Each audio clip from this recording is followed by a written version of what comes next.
اور شخصیت یہاں موجود ہیں اور آپ مجھے بتائیے کہ اگر میں ان کا تعارف کراؤں تو وہ کیا جچے گا. تشریف لاتے ہیں جناب ایاز خان صاحب.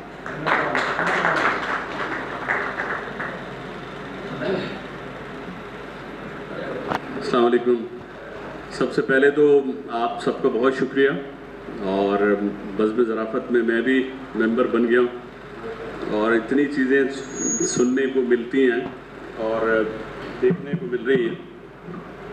کہ دل چاہتا ہے کہ بس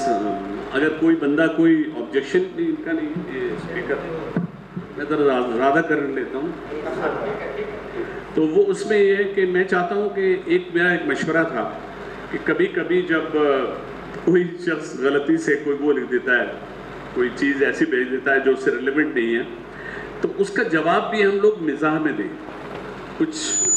زیادہ اچھا لگے گا اگر ہم اس کا جواب بھی ایسا دیں، کیونکہ ہوتا کیا ہے اس کا جواب کوئی آتا ہے، پھر اس کے جواب میں کوئی اور دوسرا کہہ رہا ہوتا ہے. تو چونکہ ہم سب ایک فیملی ممبر کی طرح سے ہیں،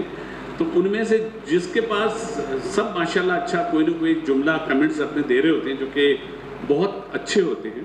تو وہ اس کا ایک طریقہ یہ کر لیں ہم لوگ کہ اس کا جواب بھی کوئی مزے سے دے دیں. مزاح سے میرا تعلق اتنے سالوں سے رہا، بڑی پیروڈیز ہم نے لکھی، اور ناصر صاحب میں سمجھتا ہوں ان کو میں سنتا ہوں، اور ہمارے جتنے لوگ ہیں جن کے یہاں بھی جیسے وہ کہہ رہے تھے کہ وہ انجیکشن لگاتے ہیں تو وہ کولے پہ زیادہ انجیکشن لگاتے ہیں، میرے ذہن میں فوراً آیا کہ ان کا نام ہی رکھ دیا جائے ڈاکٹر رشید کولہاپوری. تو مزاح میں یہ بڑا ایک فائدہ ہوتا ہے کہ کبھی ہم ایک بات کرتے ہیں، لیکن کچھ چیزیں میں نے یہ دیکھا ہے کہ لکھی ہوئی جو کتابوں میں جو مزاح بہت سا ہوتا ہے اس کو ڈراماٹائز میں وہ نہیں ہو پاتا جتنا وہ حسین بولنے میں پڑھنے میں ہم کو لگتا ہے. اور ہمارے جتنے بھی 2-3 جو میں نے مزاح کی باتیں سنی ہیں اس سے مجھے لگا، تو میں 2-3 اشعار آپ کو سنا رہا ہوں جو ہم نے ایسی اپنی پیروڈی کی ہے. اگر ہم شو میں ایسا کرتے تھے کہ اگر ہم شو میں وہ کیریکٹر بن جاتے تھے، تو قاضی واجد جب بنے تھے تو وہ اس میں وہ انہوں نے دلی والے ٹون میں انہوں نے وہ پڑھا تھا، لگے کہنے وہ تم پہ پیار آ رہا ہے، لگے کہنے وہ تم پہ پیار آ رہا ہے، وہ بولی پرے ہٹ وقار آ رہا ہے، وہ بچپن سے جھوٹی یہ ہم جانتے ہیں، وہ بچپن سے جھوٹی یہ ہم جانتے ہیں، مگر اس دفعہ اعتبار آ رہا ہے، رضائی ہے پتلی برف پڑ رہی ہے،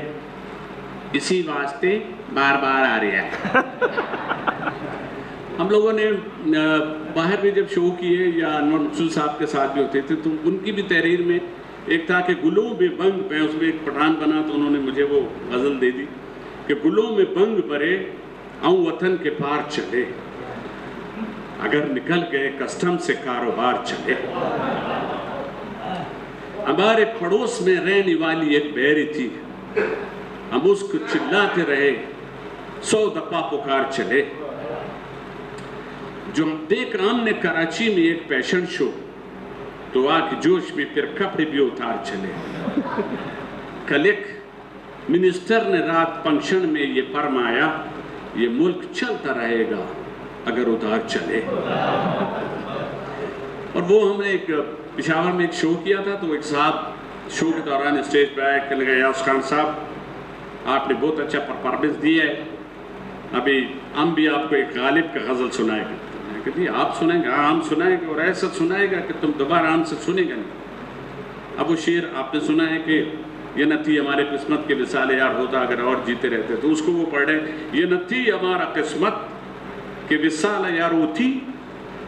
جو وصال یار وہ تھی تو بچہ 3-4 وہ تھی.